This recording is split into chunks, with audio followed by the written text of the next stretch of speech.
compañeros y compañeras de la rama judicial. Nos encontramos hoy en nuestro episodio 2, en nuestro segundo conversatorio de nuestro programa Porque tu corazón quiere latir más. El día de hoy vamos a hablar de un tema que es muy importante y que está relacionado con cuáles son esos enemigos del corazón y que pues en salud son denominados los factores de riesgo. Muchas veces nosotros podemos tener esos factores de riesgo y no saber que verdaderamente estamos en propensos a tener estas enfermedades de índole cardiovascular. Aquí estamos hablando de lo que es el estrés, la ansiedad, el deporte o la falta de deporte, el tabaquismo, el alcoholismo. Y el día de hoy nos acompaña nuevamente la doctora Joana Salamanca, nuestra médica especialista en seguridad y salud en el trabajo, quien nos va a hablar específicamente de esos factores de riesgo y los mecanismos de prevención. Pero antes de empezar con este conversatorio, yo quiero hacerles la siguiente pregunta y por favor les pido que las contesten conscientemente. ¿Se han sentido cansados aún después de dormir? ¿Han notado que comen frente al computador sin masticar bien? ¿Les cuesta hacer pausas activas? Si las respuestas son positivas, déjenme decirles que ustedes están en factor de riesgo cardiovascular. Doctora, bienvenida a nuestro episodio 2, factores de riesgo y prevención. Cuéntanos cuáles son esos factores de riesgo cardiovascular. Hola a todos. Sí, como habíamos dicho en el episodio anterior, el riesgo cardiovascular es la probabilidad de que suframos una enfermedad del corazón o de los vasos. Y este riesgo oscila, puede ser mayor o menor, dependiente de algunas cosas que tengamos o no. Los factores de riesgo cardiovasculares se dividen en modificables y no modificables. Dentro de los no modificables tenemos la edad. Personas mayores de 40 años presentan mayor riesgo cardiovascular. El sexo, los hombres presentan mayor riesgo cardiovascular, aunque las mujeres también deben cuidarse. Doc, ¿por qué? ¿Por qué nosotros los hombres tenemos mayor riesgo que las mujeres? Sí, Harold, es secundario a tema hormonal. En los ovarios se produce antes de la menopausia los estrógenos se ha demostrado que son protectores para la formación de placas en las arterias de las mujeres. Precisamente después de la menopausia aumenta el riesgo cardiovascular para las mujeres. Y la historia de que tengamos un familiar con una enfermedad cardiovascular en la familia también aumenta el riesgo. Ahora, veamos los factores de riesgo no modificables. Entre ellos tenemos la presión arterial. ¿Qué mide la presión arterial?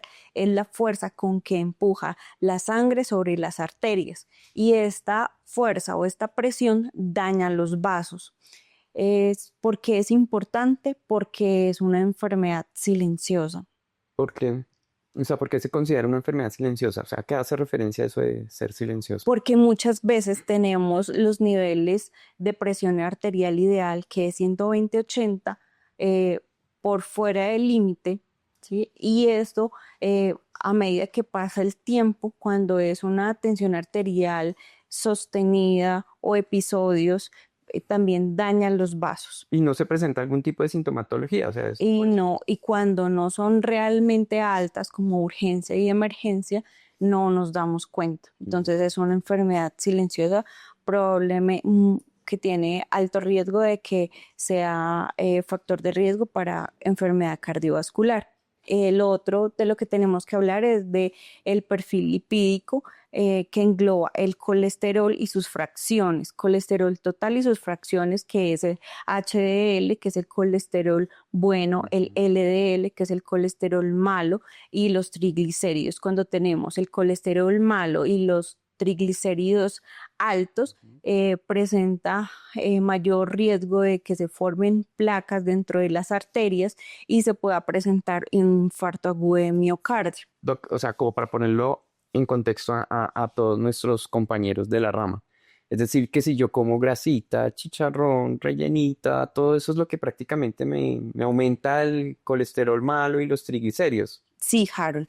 Y sumado a eso, el sedentarismo, la falta de ejercicio, que no consumamos las suficientes frutas y verduras, también hace que todo eso hace que las placas se formen. El alcohol. El alcohol y el tabaco también.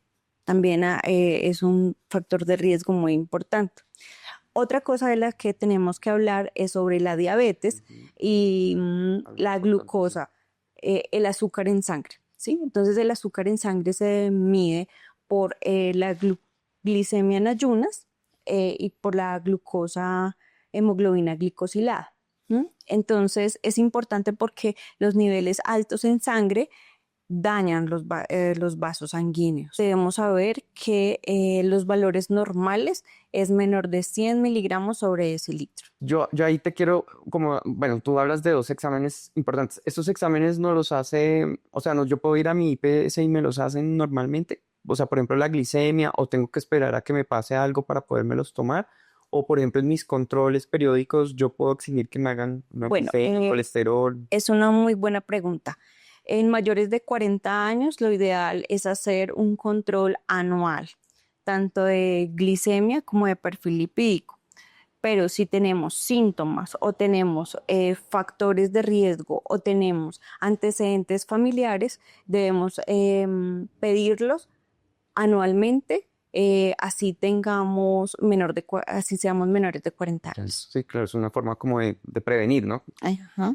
Y otra pregunta, y que eso lo hemos visto cuando nosotros hacemos el análisis de los exámenes periódicos, y es el sobrepeso. ¿El peso es un factor de riesgo también a nivel cardiovascular? Sí, y se mide por el índice de masa corporal, que es el peso sobre la talla. Eso nos da unos valores y lo normal es de 18,5 a 29,5. Sobre el 29,5 ya estamos en sobrepeso. Cuando nos acercamos hacia el 30 es obesidad.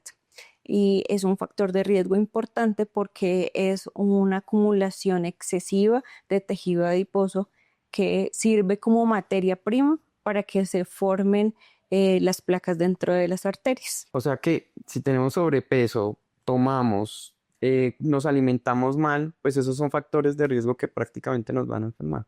Y adicional a eso, y si mi papá y mi mamá han sufrido de hipertensión, de alguna enfermedad cardiovascular, pues también tengo ahí el factor de riesgo. Sí, claro que sí. Y hay otra cosa que también podemos medir, que es el perímetro abdominal. Eso es ¿Sí? importante, sí. El perímetro abdominal es la medición de la grasa acumulada en el abdomen y los valores de riesgo es en hombres mayor de 102 y en mujeres mayor de 89. Doc, ¿y eso por qué se da eso, por ejemplo? Por el acúmulo de la grasa, ¿cierto? Generalmente se acumula ahí en el abdomen. Sí, Y muchas veces no nos damos cuenta, pero de tener un abdomen muy grande, pues llenito de grasa, pues también puede generar lo que se denomina en cardiología el síndrome metabólico, ¿no? Pues sí. ya es una complicación y que puede llevar pues a problemas de riesgo cardiovascular. Además que refleja tu sobrepeso. Exacto, sí. Es una medición. Mal hábito, Sí. refleja el mal hábito. Bueno, Harold, ¿y tú sabes cuáles son los factores de riesgo más comunes en nuestros servidores judiciales? Pues mira, cuando nos hacen los exámenes médicos periódicos, digamos que esa es una de las funciones que tenemos nosotros dos aquí en Seguridad y Salud en el Trabajo, y es analizar esos exámenes, y ahí hemos determinado que, digamos que nuestros trabajadores, los problemas más grandes que tienen son los siguientes: el sedentarismo, la alimentación inadecuada, el estrés crónico laboral. También tenemos la alteración del sueño y el consumo de tabaquismo y alcohol son como los más relevantes. Aquí hemos visto que el sedentarismo, que hace referencia a permanecer más de 6 horas continuas, pues aumentan el 34% de que haya más riesgo cardiovascular. Ya lo decías ahorita, el consumo excesivo de grasa, de las sales, de las azúcares, pues son un factor indispensable y que pues nosotros también lo hemos visto aquí en los resultados de estos exámenes. ¿Por qué? Pues porque pueden llevar a enfermedades como la hipertensión y obviamente a la diabetes. El estrés crónico laboral, más del 60% de los servidores judiciales en encuestas que se han hecho aquí en la rama judicial seccional Bogotá, mencionan que tienen un alto nivel de estrés en el trabajo, que también es un factor importante. Las alteraciones del sueño, pues ustedes saben que el desorden del ritmo circadiano, o sea, el no dormir unas 8 horas, que es como lo que nos pide la literatura, y pues lo que está justificado médicamente, pues eso va a impactar en el peso, en la calidad de vida, pues en la parte de la presión arterial, en los niveles de glucosa también son, imagínate, por ejemplo, yo no sabía que el no dormir bien me va a incrementar la glicemia, entonces mira que es un factor también importante. Y el consumo de tabaco y alcohol, pues que obviamente estos van a hacer que tripliquen más los eventos cardiovasculares. ¿Por qué el tabaco y el alcohol lo incrementan? Porque causan daño directo sobre los vasos, generan radicales libres que dañan los vasos Y las paredes también. y las paredes. Y por ejemplo, ahorita que estamos hablando acá, decimos del consumo del tabaco, el vapear puede ser algún causante del riesgo cardiovascular o ya. Sí, se ha identificado, em, bueno, como ha sido una moda, entonces se han hecho varios estudios en personas jóvenes que son las que más lo utilizan Mm. y evidentemente sí ha reflejado un impacto importante en la salud de nuestros jóvenes. Bueno, compañeros, esto era lo que traíamos en este episodio 2, que hace referencia a los factores de riesgo. En el próximo episodio estaremos hablando de cuáles son esos mecanismos preventivos para evitar estas enfermedades de índole cardiovascular. Muchas gracias por acompañarnos.